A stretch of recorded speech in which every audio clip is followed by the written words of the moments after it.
Finally mga idol, game day na Gilas Pilipinas kontra dito sa koponan ng Hong Kong. Makakaasa tayo na pasok sa first 5 lineup ang ating mga pambato. Unang-una magpapalakas ito sa first 5 lineup ng Gilas Pilipinas at sa bagong sistema rin ni Coach Tim Con. Makakapasok itong si Kevin Kiembao, Dwight Ramos, Justin Noypi Brownlee, Scotty Thompson at ang ating matangkad na sentro na si Kai Sotto. Kung matatandaan po ninyo, very advantage na agad at nakakalamang na po agad sa height ang Gilas Pilipinas. Sa 7-footer pa lang na height ni Kai Sotto ay kayang-kaya niya ng i-blocks or depensahan po ang mga kalaban at hindi maka-score sa game.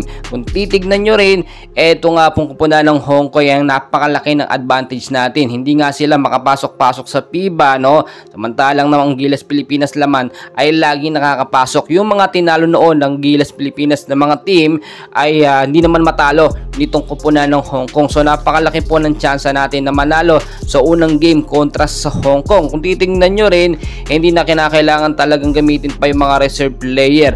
Baka kasi dito sa first game pa lang ay sapat na yung first 5 lineup ni Coach Tim Con. Pero syempre kapag mapagod yan, papalitan yan pagdating sa second quarter or sa second half ng game. Pero aasahan natin, ito yung sinasabi ko sa inyo na panibagong sistema ni Coach Tim Con. Hindi niya po pagsasabayin yung dalawang big man. So sa first 5 lineup, marami nakapansin. Mapansin nyo naman, isang big man lang ang meron tayo, si Kai Sotto. Kung sakasakali nga po makapaglaro si Junmar, sana nga andun siya sa second half, pero kung hindi, nandiyan naman si Japet Aguilar, pamalit nga po pansamantala kay AJ Edo. Pero so far so good, sulit na po dahil nga yung practice pa lang nahasa na or nai-orient na po ni Coach Tim Con ng Gilas team natin sa kanilang gagawin sa unang laban kontra sa kupunan ng Hong Kong. Ano po yung inorient sa kanila, talagang sinasabit, palaging sinasabi sa kanila ni Coach Tim Con at natutunan din ng Gilas Pilipinas natin kay Coach Tim, yung wag maging kampante sa laban, na kahit alam nila na malalakas sila,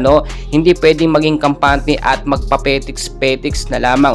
Always pa rin nakapokus sa bantayan mabuti ang kalaban at wag magpapabaya. Dahil sa panibagong sistema ni Coach Tim Con, nakakasigurado at makakasigurado tayo first game pa lang ay makakalamang at mananalo ang Gilas Pilipinas. May mga nagsasabi wag maging kampante. Guys, tignan nyo mabuti, kung hindi tayo magiging kampante at kakabahan tayo, baka matalo ang Gilas, madisappoint tayo. Mas maganda mag-assume tayo para positive vibes po ang mangyari at hindi negative. Kasi kung iisipin natin na hindi tayo mananalo, baka hindi talaga tayo manalo. So support lamang sa Gilas Pilipinas natin dahil first game nila, for sure maraming sistema at marami tayong aabangan ng magagandang highlights. And please, huwag nyo kalimutan mag-like and subscribe. Alas 8 pa po ng gabi ang laban ng Gilas Pilipinas at ng Hong Kong. Kapag may live, gagawa po tayo ng paraan. So please don't forget to like and subscribe. Maraming salamat po mga kaibigan.